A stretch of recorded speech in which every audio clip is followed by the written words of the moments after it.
Welcome to this video. My name is Mark Scythian. The date today is May 18, 2025. This is a fair use video clip from Inflight Aviation YouTube channel. So this video is going to focus on the performance metrics of the GE90-115B General Electric GE90-115B Turbofan power plant on the Boeing 777-328ER extended range. So this will focus on more of the computational metrics of the GE90, which is still the most powerful turbofan engine in the world. So we have a bypass ratio of 9:1 and a compressor pressure ratio of 4T/1. And so the idle thrust is 3,000 pounds static, and the maximum static thrust is 115,000 pounds forced thrust times 2 engines. So we could start with the compressor horsepower, and so we have to look at this first off with respect to the static thrust at 0 thrust horsepower and maximum compressor horsepower. We don't have net thrust until we start moving forward, and we do not have thrust horsepower until we have net thrust. So if you're at full power and you're at rest with the brakes on, you have maximum compressor horsepower, but you have 0 thrust horsepower. Only when you start moving does the static thrust convert into net thrust. So just some metrics. We could start out with the 3,000 pounds per second mass airflow at maximum throttle that is through the compressor core and the fan bypass around the core.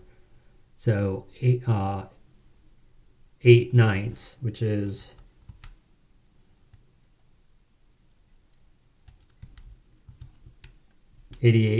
about 89% of the thrust is cold airflow flowing around the core, and only about 11% is the hot gas flow. So that's the concept of the turbofan. So in this case, we're dealing with a compressor pressure ratio of 4T/1, so 40 times atmospheric pressure. And so to calculate the compressor discharge air temperature, we would simply first start with the isentropic exponent for air. It's 1.4.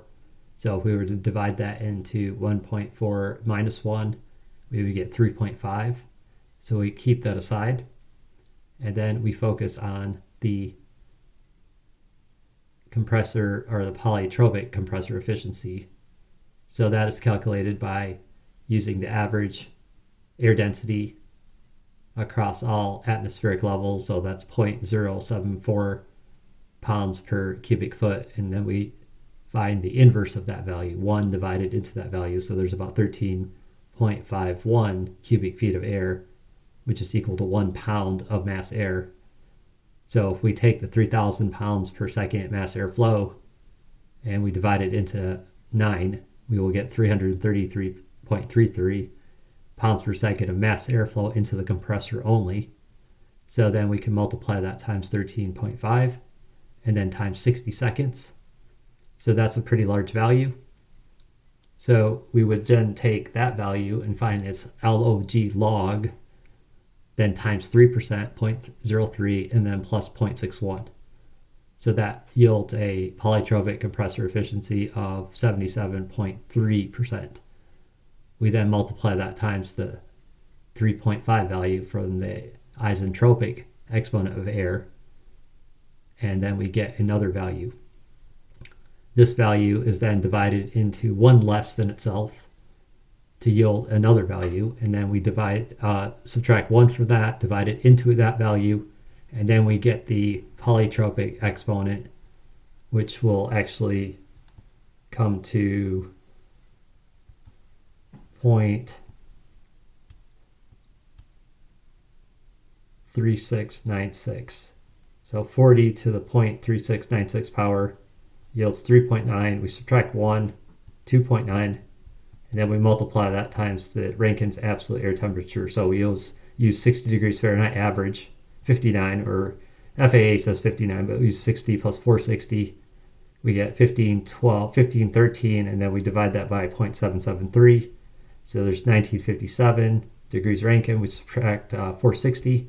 So there's 1498 degrees Fahrenheit compressor discharge air temperature. Then we subtract 60 from it. So this compressor on the GE90-115B is raising 333.33 pounds of mass airflow from 60 degrees Fahrenheit to 1497 degrees Fahrenheit in the time span of 1 second. So the heat capacity of air is 0.24 BTUs to raise 1 pound of mass air by 1 degree Fahrenheit. Now we get BTUs per second. We multiply that times 778.5, the number of foot-pounds per second to 1 BTU per second, and then we divide that into 550. So at full throttle, each engine has a compressor horsepower of 162,747 compressor horsepower times 2. So that's approximately 162,747 times 2. So the total horsepower, compressor horsepower at static thrust, full throttle, and not moving, brakes on, is 324,500 compressor horsepower. So you have to be careful that you don't confuse the compressor horsepower with the thrust horsepower. You can only have thrust horsepower when you're moving forward, because when we have maximum static thrust, static as in the resting thrust, so you're at full throttle, the brakes are on, you're not moving, you have maximum static thrust of 115,000 times 2, so 230,000 pounds of thrust. And so that is when only compressor horsepower exists. You do have a mass acceleration of air, the 3,000 pounds per second. So we take that, multiply that times gravity, 32.2 feet per second squared, divide it into 3,000. So we calculate the V2. So that's 1,234 feet per second average jet velocity out of the fan and the core. So that's 3,000 feet per second. 3,000 pounds per second accelerated to 1,234 feet per second divided by gravity. So you get 115,000 pounds of static thrust. Now, when you start moving, the static thrust will decrease. The static thrust will decrease. The net thrust will start increasing, and that's when you start to get thrust horsepower. So you can prove that because the net thrust equation is the jet velocity. We subtract then the oncoming indicated airspeed, the V1. We then get the effective jet velocity. We multiply that times 3,000, and then we divide it by gravity, 32.2 feet per second squared. And then we get the static thrust value as is. But the thing is that if you start to calculate net thrust while you're at rest, you have exactly 0 for V1, and then the net thrust is equal to the static thrust. So it's 0 net thrust, dynamic thrust, and then full static thrust. Now you start moving, you have to subtract the oncoming indicated airspeed from the jet velocity, because you cannot fly faster than your jet velocity, the conservation of momentum.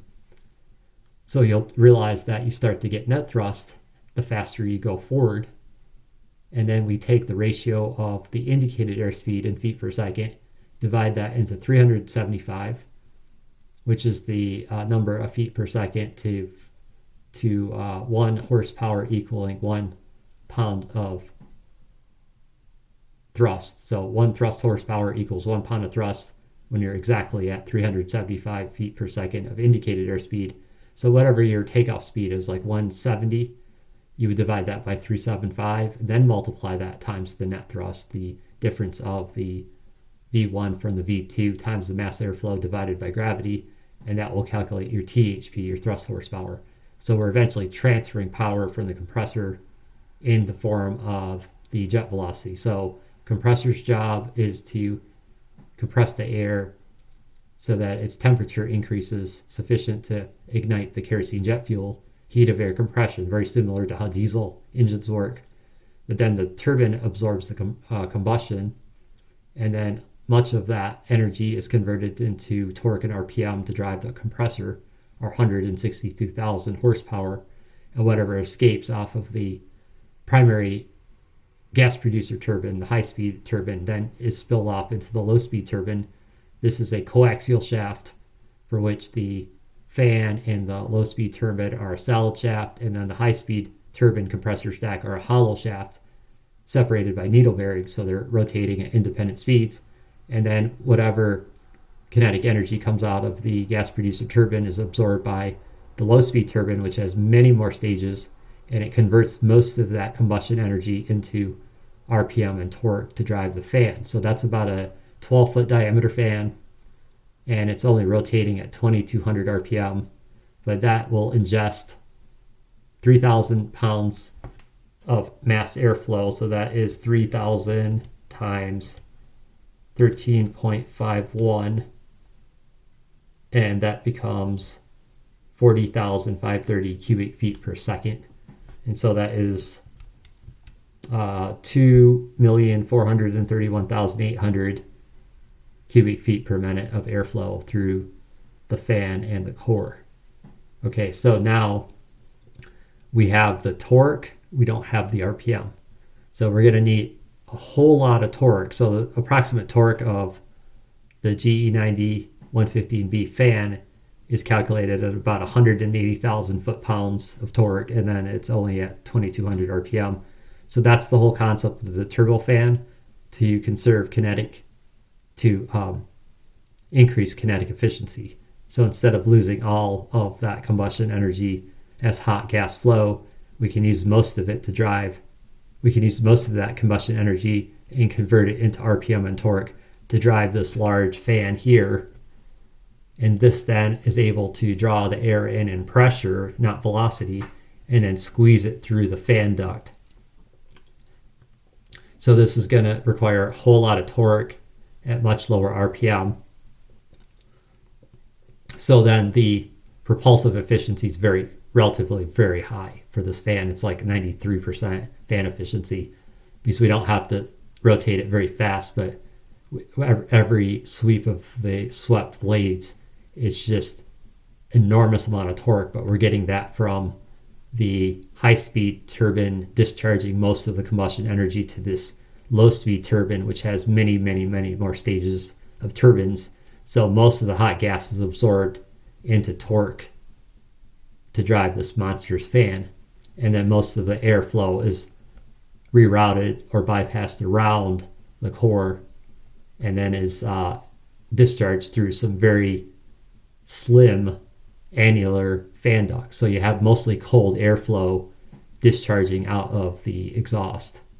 The fan has one nozzle, annular ring nozzle, and then the core has another nozzle. So most of the thrust is not coming from the hot gas, it's coming from the cold airflow bypass, about 89% of it. So this high bypass GE90-115B still is the most powerful jet engine in the world.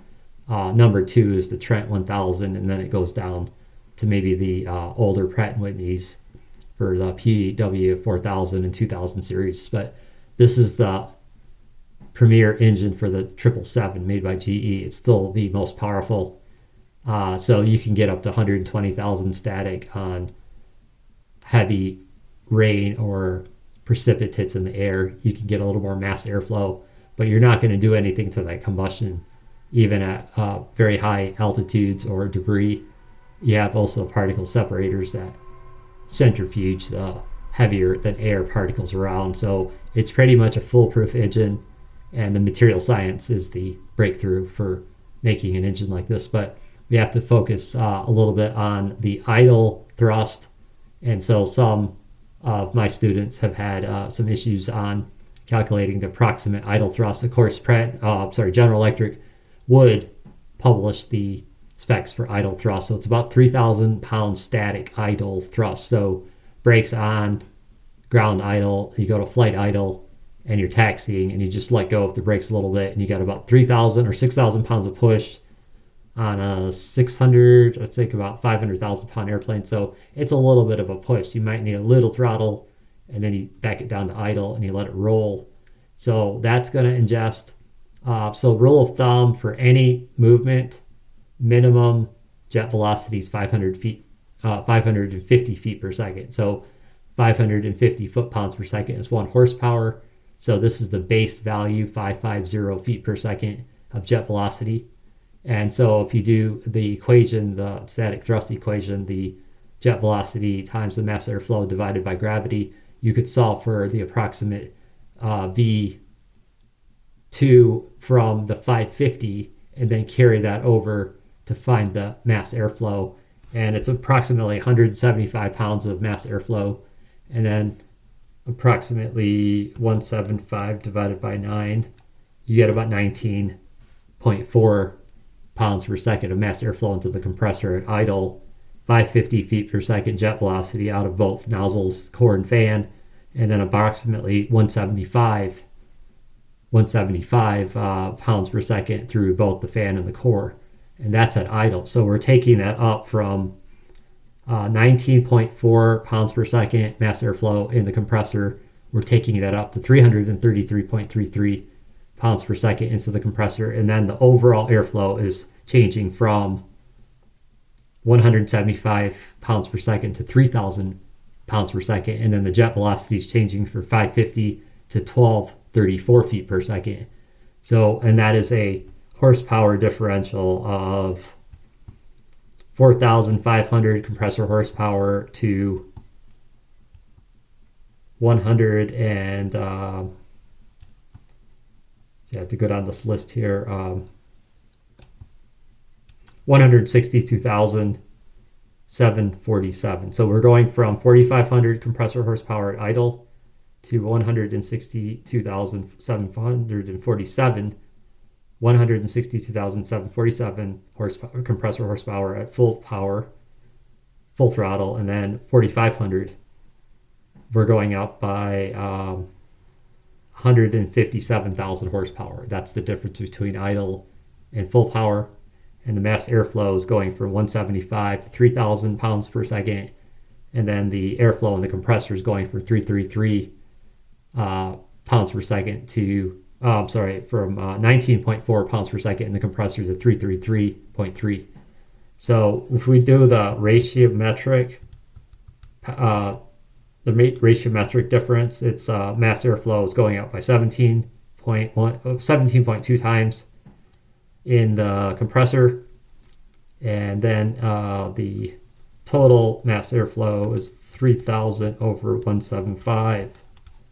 So 17 it's a linear curve. So it's about 17 times more mass airflow between idle and full power. And then we can check the 1234 divided into 550. So that's 2.24 times higher jet velocity. But remember, the force of the air is the square of the velocity. So after 550, when we start to add 551, 552, the thrust / lift equation is going to then square the velocity. So the force of the air is the square of the velocity. So you're going up 17.2 times the mass airflow, but you're only increasing the jet velocity by 2.24 times from 550 feet per second to 1234. So keep that in mind when you're dealing with aerodynamics, the force dynamics of airflow and motion, that it is always the square of the velocity. So this is a video clip from fair use video clip from Inflight Aviation YouTube channel, and I'll just play the rest of this so we get a little idea about the delta power from flight idle to full power.